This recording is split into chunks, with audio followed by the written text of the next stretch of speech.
Hello and welcome back to Insights from the Ecosystem. Delighted to have you guys join us again. Some really interesting sessions so far today, but I think we can top them. I'm joined here by Costas Xyloyiannis, CEO of HICX. Very lucky to have the man in the room today. And we're going to be talking quite intensely at you guys. We've got a lot of ground to cover, and we're going to be looking at supplier experience management. And we're very interested about this idea of leveraging technology to generate greater value from your suppliers. We think there's something that's a little bit of a new concept that we really want to talk to you about here, really want to kind of put in front of you and see if there's anything that resonates, and particularly want to encourage you, as Caroline said, if you have follow-up questions, you'll see a Zoom link put in the chat. We're going to be talking for about 20 minutes, but I encourage you afterwards to follow that Zoom link and ask Costas directly, because I know he's keen to answer your questions. Okay, Costas, thank you very much for joining us. I know about HICX, but maybe some people in the audience don't. Maybe you could give us just a little bit of an idea about what you guys do and how you help your customers. Sure. Thanks, Steve. So, as it may be obvious, but HICX is in the supplier experience management space. And what does that mean? Because it is something new. Well, we're providing a platform that basically is bringing together data management, integration, and low-code, no-code capabilities, which allows organizations to streamline the experience and make it simple and efficient for suppliers and the teams that work with them. So there is a lot of potential complexity, as a lot of companies are embracing best of breed. And our objective here is to simplify the adoption into such a landscape with our platform. And as you mentioned, I mean, guys, you can get the sense that today is all.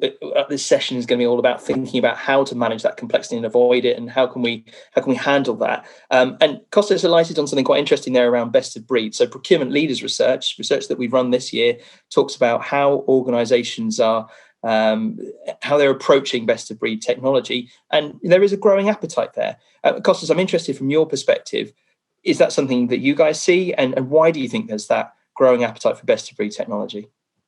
No, we're definitely seeing it in the market, your research and other research as well. And I think a lot of it comes, or at least I think that the main driver is user experience and the focus on user experience, because best of breed actually drives the need user experience drives the need for best of breed. And the reason for that is that the user experience gets better as the product is more focused. And for the product to be more focused, it means it has to do less. And I think that is a big driver, right? So user experience wasn't a big thing in enterprise for a long time, but this obviously has changed. And this meant that to get better user experience, we obviously needed tailored systems.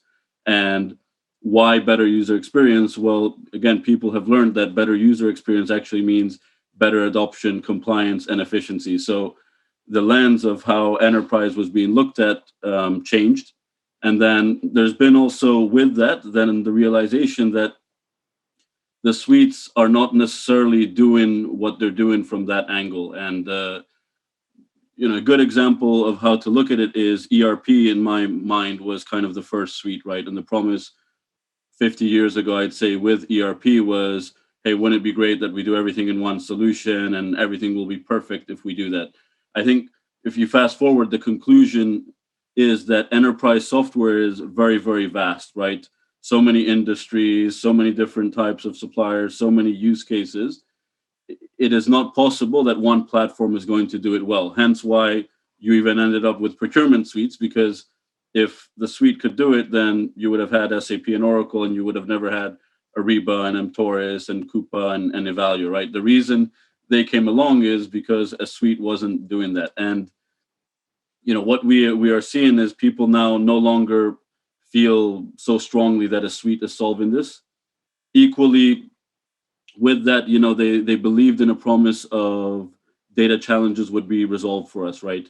And that's one of the things which has also proven wrong, is that the data challenges are not solved, right? So if you look at Deloitte survey and other things, what it's pointing out is that data is still a problem. And a lot of big companies have been through several, procurement suite implementations, but yet their challenge of data isn't solved. So part of the reason of going against best of breed, so maybe to parallel why I'm mentioning this, was the reason that they thought we'd have better data if we stuck to one solution, so we should compromise on all these other things.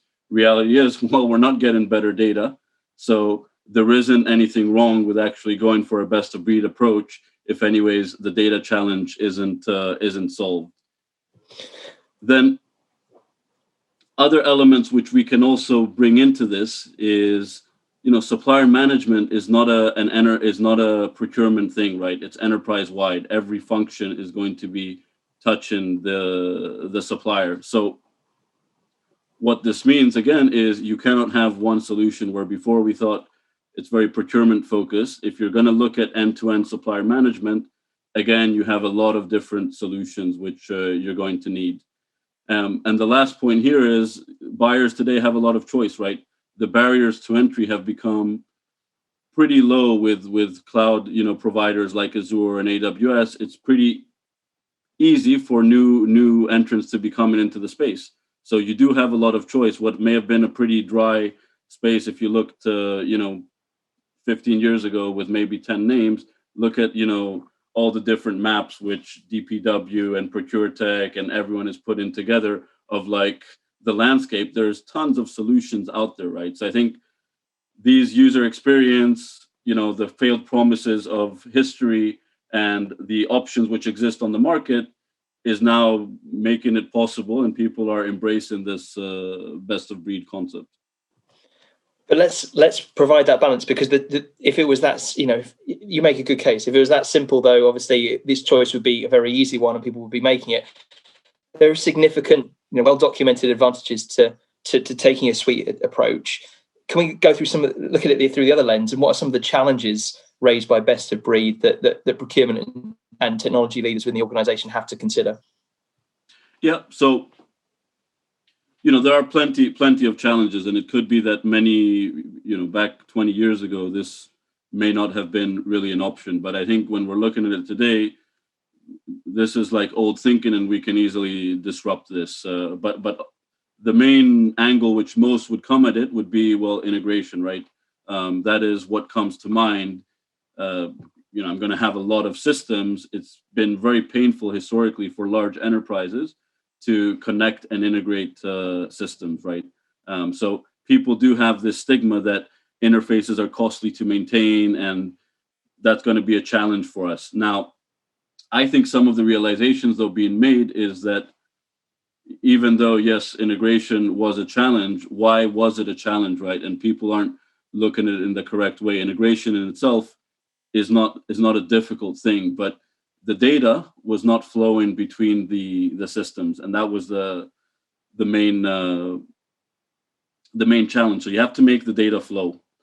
Then with that, there is the idea that obviously if we have a suite, better data, better reporting, right? It's already kind of in the same platform. So logic says all my data is there. I'm not creating data silos. I will have better reporting. Again, we kind of reflect on history and the surveys which are going on, and I would bring it back to the data. And ultimately, having spent my life in kind of supplier data, good data has nothing to do with how many or how few systems you have, right? And that's what people also have realized. I still have a suite, but my data is disjointed, or even within a suite, actually, these modules don't interconnect the way I thought, right? Everyone thinks I can report across module. That is not always the case.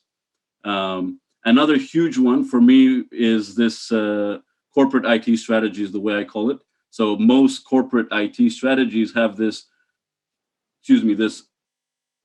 target of reducing the number of systems. In any large organization which you go to and you talk to IT for the last 20 years that I've been doing it, they always have an objective to rationalize and to simplify the landscape. And in reality, this also creates challenges. Even though it's not a technical challenge, it does create a challenge for the buying organization, because they have to battle this idea that you are adding complexity to the landscape. Again, we have to bring it back to fact, right? So there's been many examples where adding an additional system simplifies the landscape. Simple example is middleware. You could connect every system to one another, or you could put middleware, and add in one system simplifies the landscape, right? So I think it's very one-dimensional, and for me, it doesn't have any merit, by the way, in the sense that we're measuring number of systems and implying that many systems equals complexity, whereas we should be measuring the true kind of business results of user experience, NPS, total cost of ownership, data quality. Multiple supplier logins will be another element which is often raised, right, when we do best of breed. Again, I think unless there's one network for the whole world, you will have, by the way, multiple supplier logins, and that is a reality. And we are nowhere near to having the world's global trade-in network, so to speak. So, and these days it's pretty easy to have single sign-on. So there are routes around these topics as well.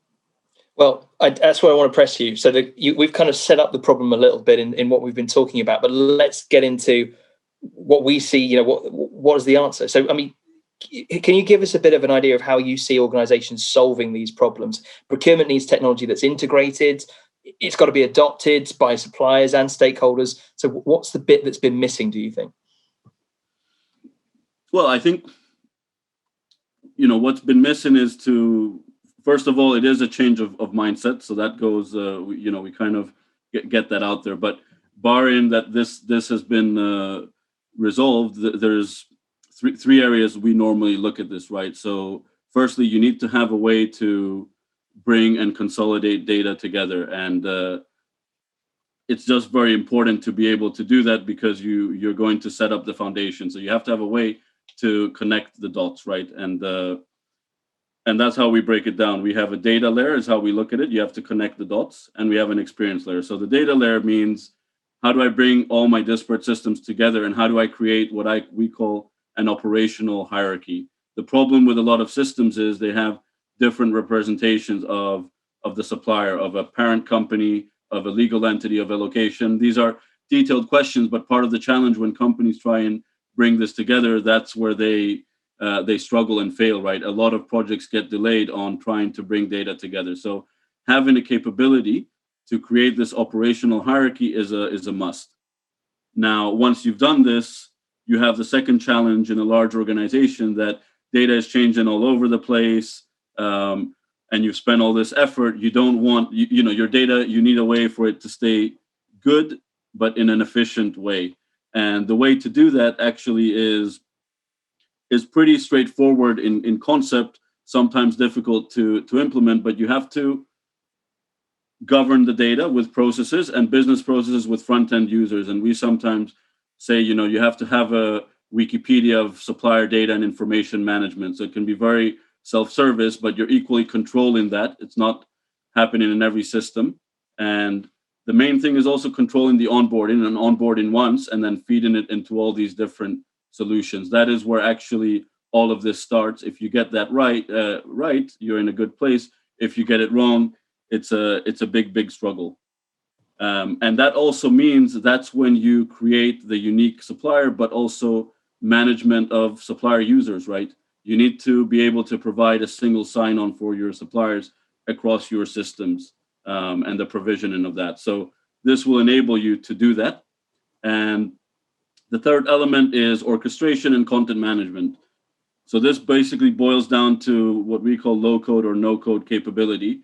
You have to be able to provide workflows which can span systems and guide suppliers and users between systems. You need to be able to easily connect up APIs, right, from different solutions. And you also need to quickly tag content and information for suppliers, because what we're trying to do is to create, a one-to-one supplier experience, right? So you need what we call this orchestration and content management to bring it together. And the last part for us is what we call the experience layer. And that's a business-friendly way of explaining what goes on behind the scenes. It's not necessarily magic, but if you're trying to provide a one-to-one supplier experience, which is where the true value is created. So the way to think about it is the experience layer is like a big shrink wrapping kind of paper, which goes around your ecosystem, and it listens to events and data changes. And what it is doing is, it aggregates notifications and tasks and events, and it also interprets the rules which you've created, which basically tailors content to supplier and role, right? So your indirect marketing suppliers, will see something very different to your, packaging suppliers type of thing, right? Because their needs are very different. Can you give us just a little bit more on that experience layer? It's a really interesting concept. I suppose the one thing I want to know is why is that important Why have you guys created that? It feels like I can understand some of the challenges you've been highlighting, the need for maybe a more simple, unified experience for the user. But what does this experience layer do?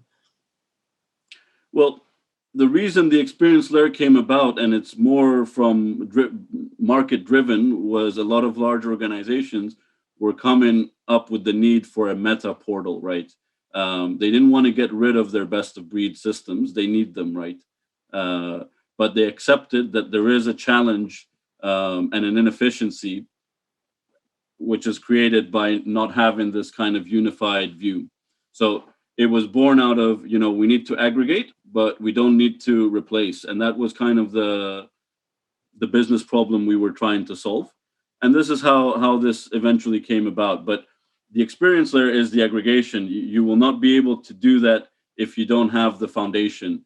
And that's also been a part of the learning journey with a lot of customers is everyone wants the end goal in the experience layer without realizing that you have to solve also the foundation if you want that to work.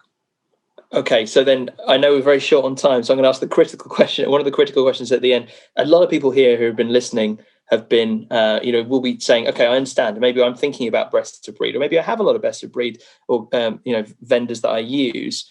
What would you urge people who are listening to do about this? They maybe recognize some of the challenges you've been highlighting here. What do you think they should be doing today? No, so I think follow the outline here, but to understand that it is a data challenge behind the scenes, and many customers are coming to it from a data angle, right? From the internal side, their data is disjointed; they don't have the right visibility. So I would encourage that people again look at having the capabilities of bringing data in, of governing data, but also working internally to get away from this idea that less systems equals simpler or better, right?